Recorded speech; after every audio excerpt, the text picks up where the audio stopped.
Hello, good morning students. How are you? I hope that you are fine. Today we are going to start a new chapter of history. The second chapter, the nationalist movement in Indo-China. Indo-China क्या है?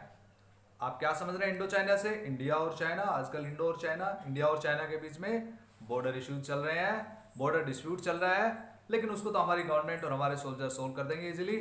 आज मैं आपको लेके जा रहा हूं दूसरे इंडो चाइना में। कौन सा इंडो चाइना है? ये इंडो चाइना है। जैसे आप मैप देख पा रहे हैं, इसको मैं समझाने की कोशिश करता हूं और इजीली आपको समझ में आ जाएगा। इंडो चाइना, इस एरिया को हम इंडो चाइना कहते हैं। इस एरिया में कौन कौन सी कंट्रीज हैं? दिस इज वियतनाम, ये है कैम्बोडिया, और ये है लाओस। कितनी कंट्रीज होगी? वियतनाम, लाओस, कंबोडिया, 3 कंट्रीज होगी। इस रीजन को इंडो चाइना बोलते हैं। क्यों बोलते हैं इंडो चाइना? ना तो इसमें इंडिया है और ना चाइना है, right? In spite of that we are saying Indo China, Vietnam, Laos, Cambodia, Vietnam, Laos, Cambodia. Why it is called Indo China?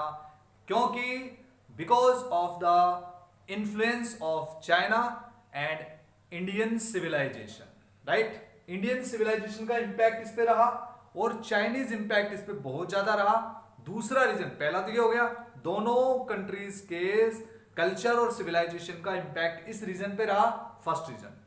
Second reason क्या था कि ये सी रूट है, इस तरफ ये साउथ चाइना सी है, साउथ चाइना सी, राइट? ये और साउथ चाइना सी से होके इस तरफ, और ये गल्फ ऑफ थाईलैंड से होते हुए इस तरफ आगे इंडियन ओशन आ गया, इस तरफ, राइट? इंडियन ओशन से कनेक्ट कर रहा है और ये पूरा जो रूट है ये हमारा ईस्टर्न एशिया से कनेक्ट करते हुए, और नीचे की तरफ अगर चले जाएंगे तो ऑस्ट्रेलिया को कनेक्ट करता है। तो ये चाइना, यहां चाइना है, इसके नॉर्थ में, इस रीजन के नॉर्थ में चाइना पड़ता है, और ये इंडिया से बेसिकली रूट कनेक्ट हो रहा था। तो इंडिया और चाइना का इस तरह से नेम की वजह से इसका नेम पड़ गया इंडो चाइना। लोकेशन आपको ध्यान से देखनी है और समझना है इसको कि लोकेशन कहां है इसकी। इस तरफ अगर हम आएंगे तो यहां है म्यांमार, आजकल इसको म्यांमार कहते हैं, पुराना नाम इसका बर्मा है। The old name of this country is Burma. यहां पे थाईलैंड, कौन सा है? Thailand, clear? ये थाईलैंड हो गया, यहां पे गल्फ ऑफ थाईलैंड है, इस तरह से ये गल्फ ऑफ थाईलैंड है, क्लियर? अब ये लोकेशन आपको क्लियर हो रही होगी। ये साउथ चाइना सी के साथ साथ में ये जो कंट्री आपको दिख रही है नॉर्थ से और साउथ तक, ये जो है ये वियतनाम है, this is Vietnam, this is Laos, यहां तक, right? And this is Cambodia. So this region is Indo China. इस चैप्टर में हम लोग सिर्फ वियतनाम के बारे में पढ़ेंगे, right? Will study about Vietnam. Vietnam पे पहले तो चाइनीज इंपैक्ट था, पूरा का पूरा Chinese culture, Chinese impact, right? लेकिन बाद में यहां पे फ्रेंच आ गए एज कॉलोनी। जैसे इंडिया में कौन आ गए थे? ब्रिटिश आ गए थे, राइट? और भी आए थे, फ्रेंच आए थे, डच आए थे, स्वीडिश आए थे, इसी तरह से ब्रिटिश भी आए थे। तो entirely British controlled India because India became the colony of British. इसी तरह से Vietnam became the colony of French, और इसीलिए इंडो चाइना बन गया French Indo China. French Indo China, another name of this region was French Indo China, यानी कि ये फ्रांस के कंट्रोल में आ गया। फ्रांस के कंट्रोल से फॉर्मली वियतनाम जो है 1945 में फ्री हो गया, इंडिपेंडेंट, फ्री, फ्रांस के कंट्रोल से, क्लियर? लेकिन जैसे मैंने आपको बताया कि वियतनाम जो है 1945 में ओनली फॉर्मली गॉट फ्रीडम। अगर हम रियल में देखें तो 1975, ठीक इसके लगभग 30 साल के बाद 1975 में जब यहां पे रिपब्लिक सेटअप हुआ, तब जाके इसको पूरी इंडिपेंडेंस मिल पाई थी, और 1975, अप्रैल 1975 में। तो पहले तो हम पहुंचेंगे 1945 तक चाइनीज कल्चर से, और 1945 तक पहुंचेंगे। उसके बाद will study about 1945 and 1975, what happened during this period between 1945 and 19 75। Clear? तो लोकेशन आपको क्लियर होगी। एक बार देखिए इस मैप को भी आप देख सकते हैं। इस मैप में आपको दिखाई दे रहा है रेड कलर से जो आपको कंट्री दिख रही है दैट इज वियतनाम। क्लियर? और इसी तरह से इसके वेस्ट में पड़ रहा है कंबोडिया, साउथ वेस्ट में पड़ रहा है कंबोडिया, वेस्ट में लाओस है, और ईस्ट में कोस्टल रीजन आपको दिख रहा है साउथ चाइना सी, और इसी तरह से ये थाईलैंड है, इस तरफ म्यांमार है, और ये गल्फ ऑफ थाईलैंड हो गया। So this is the location in this map also. तो ये आपको location, I understand that you have completely understood the location of Indo-China means Vietnam, Laos and Cambodia.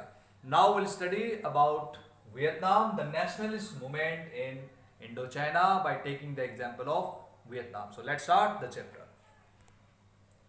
So the first topic of this chapter is emerging from the shadow of China. जैसे हमने discuss किया कि Indo China ये जो reason था Vietnam, Laos, Cambodia का, ये Chinese influence में था, चाइना के अंडर में था। क्यों था? क्योंकि यहाँ पे चाइनीज जो रूलर्स थे वो यहाँ पे रूलिंग करते थे। So it was under control of Chinese rulers.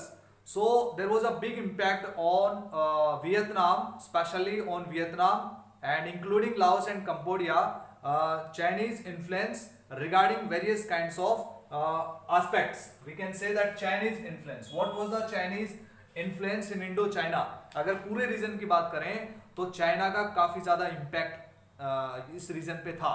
क्यों था? कौन कौन सा रीजन था? देखिए, सबसे पहला था पॉलिटिकल इम्पैक्ट। क्लियर? ये अलग से कि आपको अंडरस्टैंड करने के लिए सारी चीजें अच्छे से सुननी है, और उसके बाद आपको अगर लिखना भी पड़ेगा तो you can write easily.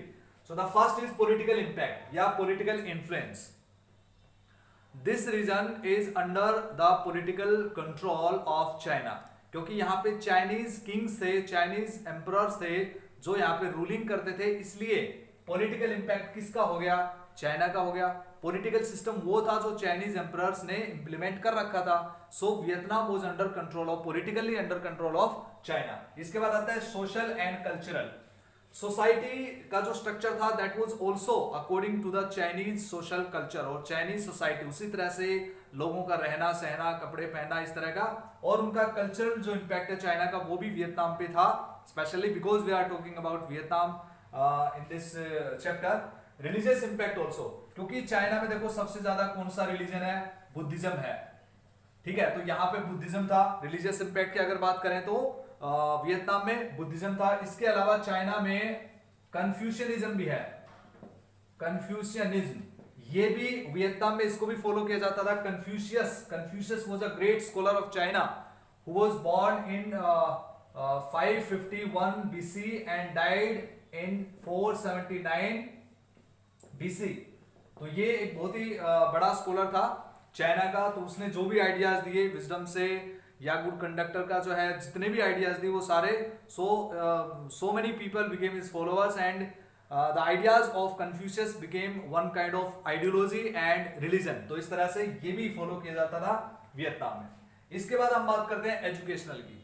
Chinese education system was there in Vietnam. जैसे बाद में आप लोग पढ़ेंगे इस चैप्टर में, फान बोई चाओ के बारे में पढ़ेंगे, फान चे ट्रिन के बारे में पढ़ेंगे। दो एग्जाम्पल ऐसे हैं जिन्होंने चाइनीज एजुकेशन सिस्टम के अकॉर्डिंग एजुकेशन ली थी। इसका मतलब यह है कि वियतनाम में Chinese education system was implemented, right, and in depth it was implemented in depth. इसके बाद आते हैं लैंग्वेज।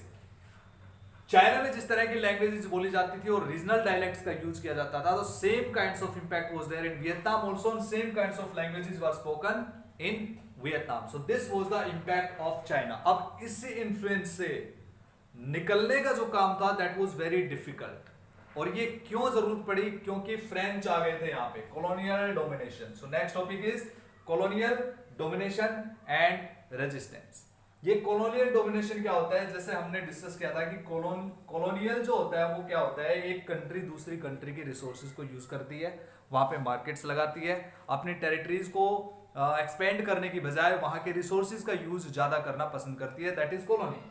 तो कॉलोनी जो है that is controlled by the colonial power या कॉलोनियल डोमिनेशन। तो यहां जो कॉलोनियल डोमिनेशन था वो क्या था? फ्रेंच। जैसे ब्रिटिश यहां पे ट्रेडिंग करने के लिए आए थे, उसी तरह से फ्रेंच भी आए थे। तो वियतनाम में फ्रेंच ने सबसे पहले ट्रेडिंग का काम किया। लेकिन चाइनीज एम्परर्स ने उनको बहुत ज्यादा दिक्कतें क्रिएट की उनके सामने, so they called their troops and French troops landed in Vietnam in 1858. Clear? French troops landed in Vietnam 1858. After that, in next approximately 30 years, in 1887 France और चाइना के बीच में इन लगभग 29 सालों में कई सारे वॉर हुए, छोटे छोटे वॉर हुए, और चाइनीज एम्परर्स को फ्रेंच हराते गए। और इस तरह से फाइनली जब उन्होंने Tonkin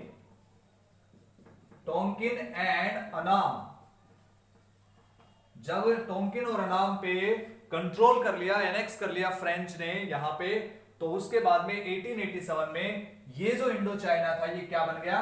French Indo China. French Indo China.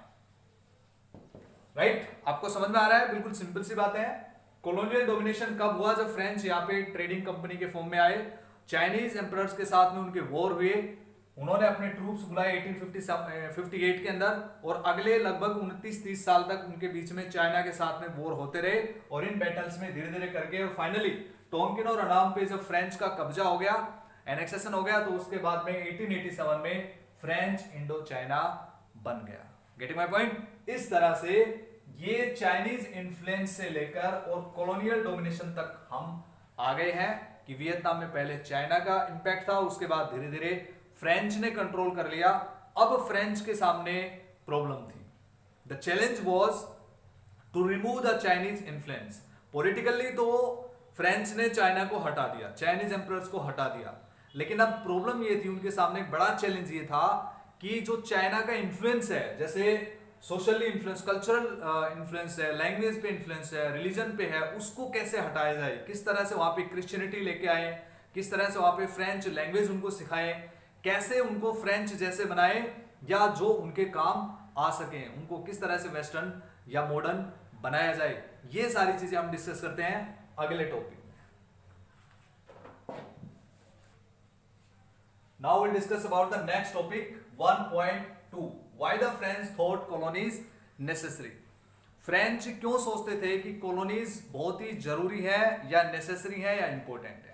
Because French were the traders in the beginning, but later they got the political power in Vietnam. So why they thought the colonies like Vietnam were necessary for them?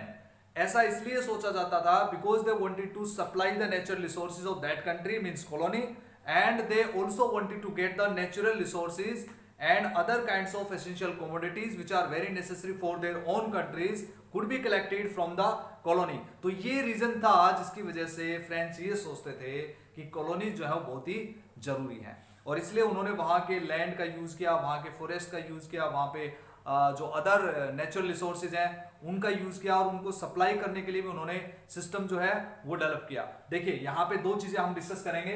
Number one, the French began by building canals and draining lands in the Mekong delta region, और दूसरा हम करेंगे Indo China rail network to supply the products and other essential goods from Vietnam to China, China to Vietnam in this way। तो इसलिए French ने ये सोचा कि कॉलोनीज बहुत जरूरी है और इसलिए हमें उनके रिसोर्सेज का यूज करना चाहिए। तो इसके लिए सबसे पहला तो हम डिस्कस करें, French begin by building canals. उन्होंने क्या किया? नहरें बनानी शुरू कर दी। कहां पे? मेकोंग डेल्टा रीजन में। अब देखिए मेकोंग डेल्टा रीजन कहां है। सबसे पहले मैं आपको बताता हूं मेकोंग रिवर के बारे में, क्योंकि डेल्टा कौन बनाता है? रिवर बनाता है। तो मेकोंग रिवर क्या है? देखिए इस मैप में देखिए, मैं आपको लेके चलता हूं मेकोंग रिवर। मेकोंग रिवर, इसका जो ओरिजिन है वो चाइना से है। चाइना कौन कौन सी कंट्रीज में फ्लो कर रही है? चाइना, म्यांमार, इसके साथ थाईलैंड, थाईलैंड के साथ में लाओस, कंबोडिया और वियतनाम, इन कंट्रीज से ये रिवर निकल रही है, और एशिया की 7th लॉन्गेस्ट रिवर है ये, और इसकी जो लेंथ है अप्रोक्सीमेटली 4350 किलोमीटर इसकी लेंथ है, मेकोंग रिवर की लेंथ। और जैसे आप देख पा रहे हैं बिल्कुल साउथ में, यानी कि साउदर्न वियतनाम में ये जो डेल्टा बन रहा है, ये जो डेल्टा है यहां पे उन्होंने क्या किया, ये क्योंकि ये बहुत ज्यादा फर्टाइल एरिया था, right. In this fertile area they started to supply the water to land for irrigation, ठीक है, इरिगेशन के लिए इन्होंने क्या किया, इस एरिया को डेवलप किया और वहां पे कैनल्स बनाई, जैसे यहां लिखा हुआ है, the French began by building canals and draining lands in the Mekong delta region to increase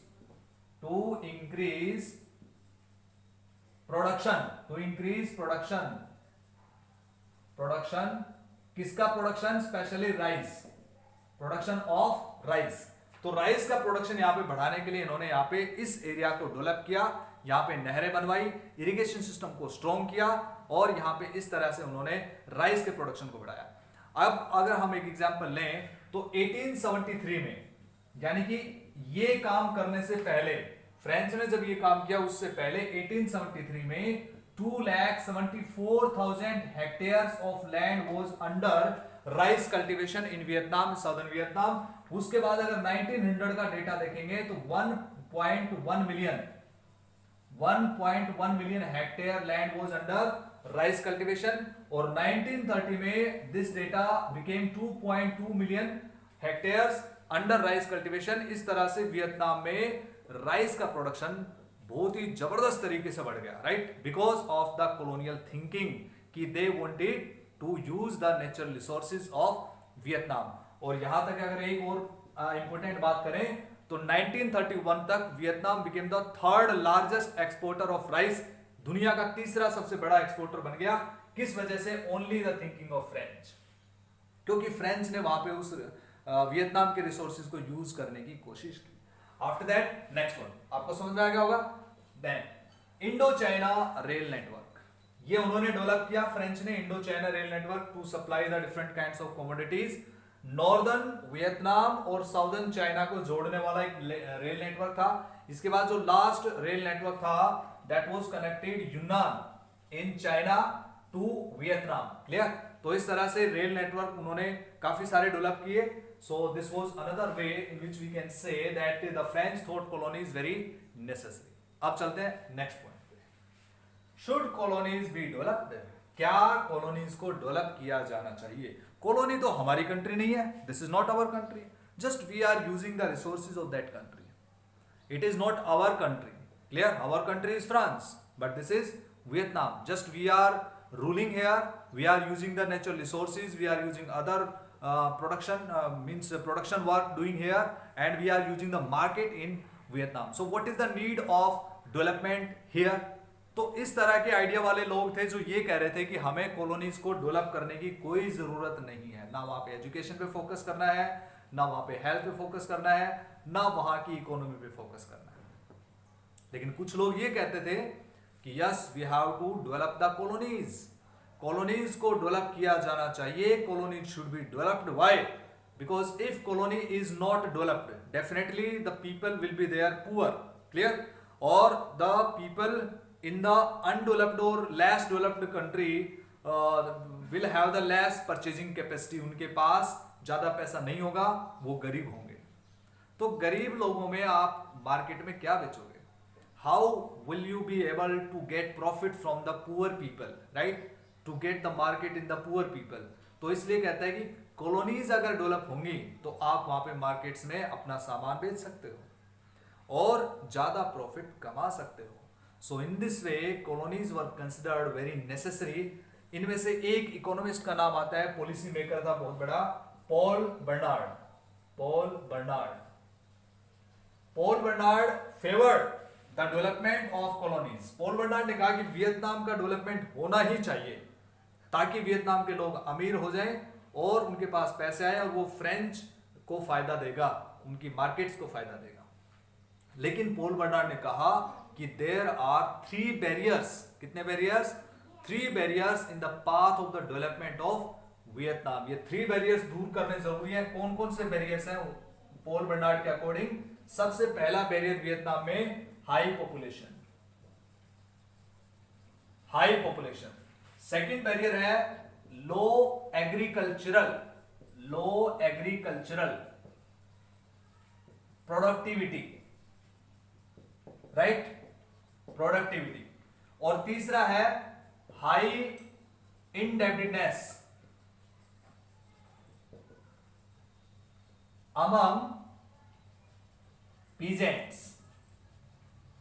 among peasants. So in this way there are three barriers in the path of the development of Vietnam according to Paul Bernard. He was a great policy maker and great economist. उसने कहा कि high population, low agricultural productivity and high indebtedness among the peasants are three big barriers. अब इनको दूर कैसे किया जाए, क्योंकि प्रॉब्लम्स तो दूर करनी है. If you want to develop the colony you have to remove these problems, you have to eliminate these problems, जैसे जापान ने किया. According to Paul Bernard, Japan ने इसी तरह की प्रॉब्लम्स को बड़ी सक्सेसफुल तरीके से सोल्व किया. तो पोल बर्नार्ड ने इसका सॉल्यूशन भी बताया. You have to educate the people, you have to educate the population, ताकि पॉपुलेशन जो पीपल है उनके अंदर अवेयरनेस आएगा and then they will be able to understand the demerits of high population. इसके बाद उन्होंने कहा कि लैंड को इंप्रूव करना चाहिए. फर्टिलिटी को इंप्रूव करने के लिए फार्मर्स जो है उनको अच्छी नॉलेज देनी चाहिए. HYV सीड्स एक्सेट्रा इस तरह की चीजें जो है अवेलेबल करवानी चाहिए. Good irrigation facilities also should be provided to the people. इसके बाद आते हैं high indebtedness among the peasants. जो किसानों पे कर्जा है, बहुत ज्यादा कर्जे में डूबे हुए हैं किसान, उसको दूर करने के लिए क्या करना चाहिए? गवर्नमेंट को पीजेंट्स की इकोनॉमिक हेल्प करनी चाहिए. They should be provided with the subsidy, one kind of subsidy at that time suggested by Paul Bernard. तो इस तरह की अगर हम चीजें करेंगे तो ये तीनों बैरियर्स दूर हो जाएंगे and in this way the colonies will be developed. और our Vietnam, the very important colony for French, right, will be means become very important for France, and it will be like one of the most important markets in the world. Clear? So in this way, dear students, we have discussed these topics of this chapter. अगले जो topics हैं वो हम next video में discuss करेंगे. उम्मीद ये करते हैं कि आपको ये टॉपिक समझ में आए होंगे. टेक्स्ट बुक से भी पढ़ें, वीडियो को भी ध्यान से देखें, दोबारा से देखें समझ में नहीं आता है. Otherwise I will be available for you people. You can send your doubt to me on WhatsApp. Thank you. Have a nice